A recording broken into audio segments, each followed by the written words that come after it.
honored to be here this evening at the Bharatiya Vidya Bhavan. Well, he's not here.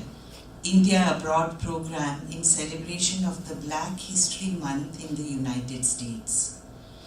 The Black History Project has been described as the story of struggle for dignity, for assertion of identity, for self-respect and self-expression against the forces of racial discrimination, brutality, oppression and violence.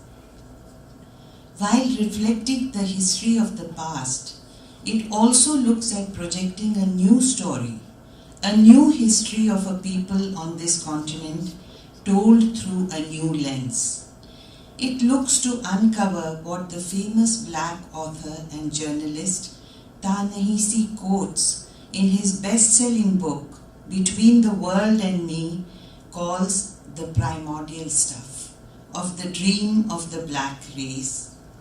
A dream which, and I quote, had all the champions and pioneered all the achievements that must qualify our lineage for the ranks of civilization. Over the last 20 years, we at the United Nations have been working on an important project titled the Slave Route Project.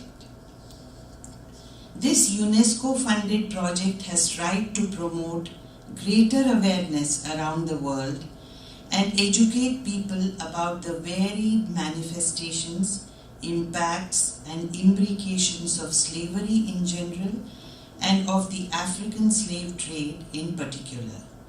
The idea of this project is to spread to schools and colleges around the world information and understanding of the dynamics and longer-term effects of the slave trade. This project has, along with others, also been responsible for the setting up of a monument at the UN headquarters in New York, which is a permanent memorial to the struggle against slavery. The world needs to know the history of the slave trade and slavery in a more pluralistic way so that we may draw lessons and better understand our own societies. Bharatiya Vidya Bhavan and India Abroad request Anjali ji and Mrs. Sanjukta Sen to offer flowers to Malini ji, please.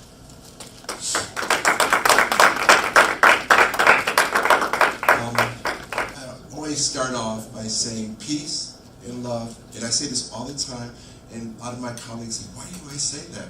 Because we don't say it enough, and it's something that's very close to my heart. I'm so happy to be here. I'm the Vice President of Academic Affairs at FIT, but I'm also the Chairman of the Diversity Council. So my job is to help the college maintain a diverse population. Teaching population, staff population, and student population. And through my life, I've studied political science. I got involved in human rights and doing research in human rights. And in my office, I have 3 pictures in my office. One of Gandhi, one of Martin Luther King, and the other of Nelson Mandela. I actually have a 4th one. Yeah. I also have a 4th one that's I'm a fan of Robert F. Kennedy because I felt that he was a very powerful man who was taken away from us so early in his life. I always like this quote by Gandhi, and I say it all the time, and I think it's important that I say it now. And the quote is, "Anger is the enemy of nonviolence, and pride is the monster that swallows it up." And that is so true.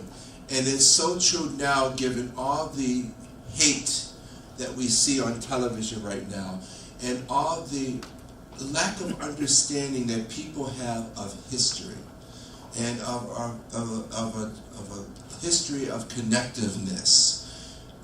And it's sad, because if you don't have an understanding of your history, you're not empowered. And when you're not empowered to do something different, to do something positive, and to do something that is lifelong and changing.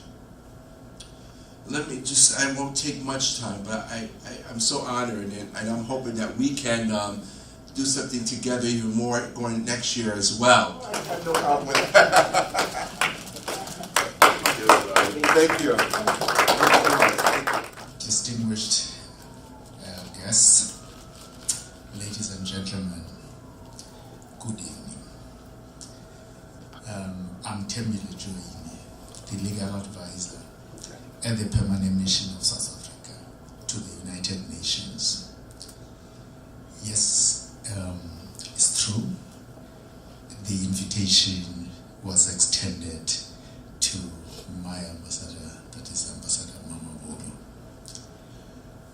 But because he had to go to head office in South Africa, Pretoria, where he is now as I speak, so he decided to delegate the invitation to me.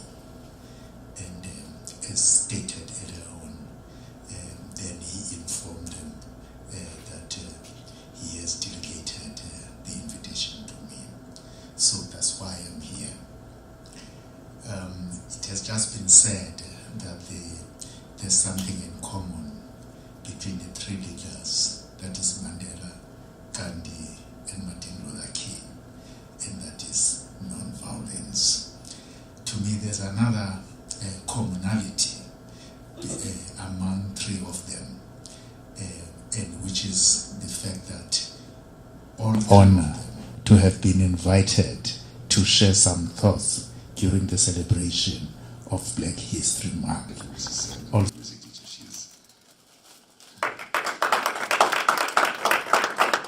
Of course, Dr. Mehta, the chairman and the trustee of Bharatiya Vidya Bhavan. If you look at the past century, I think the most significant event that took place on the part of India is the contribution of Mahatma Gandhi to the world. Otherwise, one realizes that how could it ever be possible that 40,000 British who went to India with the support of only 300,000 Indians in the bullets, they could rule over the country for such a long period of time, for centuries together. It was never possible. And that was one of the central themes of Mahatma Gandhi.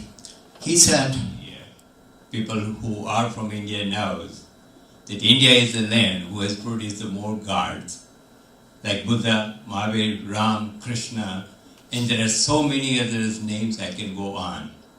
Peace of land, peace of prosperity, peace of non-violence. Coming with the roots, I decided about 3 years ago to travel all the other countries in Africa.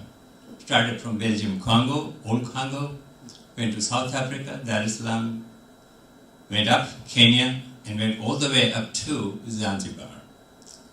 Heard the stories, saw the reality, how the N-word is not acceptable in America, but how the Negroes were caught into the deep jungle, how they were raided, their houses were raided, separated from their kids, burned their houses, towns, brought to Zanzibar in a second.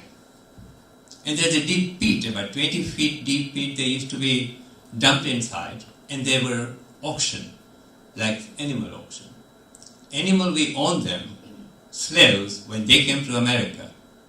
They were mentally, physically abused and tortured, except then one thing, mentally. They came over here, they brought their own culture. In early 1930s, there was one former slave, Frederick Douglass. He decided that we came from the roots, somewhere from far away. We do not know from where we came. Our history and our culture is totally non-taught to the local school and nobody knows about it. So he started a small association to teach the African American, again the N-word is the wrong word, but he had the name in association with N-word. One of the bishop named as Carter also joined his hand. And then it just became so popular that every school, they used to have this thing, but not in a syllabus. If you think about it, why the February is picked up as a Black African month. Douglas Frederick, who was born on February 14, and one of the greatest pioneer and the President of the United States, Abraham Lincoln, born on February 12, who wrote the Emancipation Proclamation. When you get a chance, you should read that.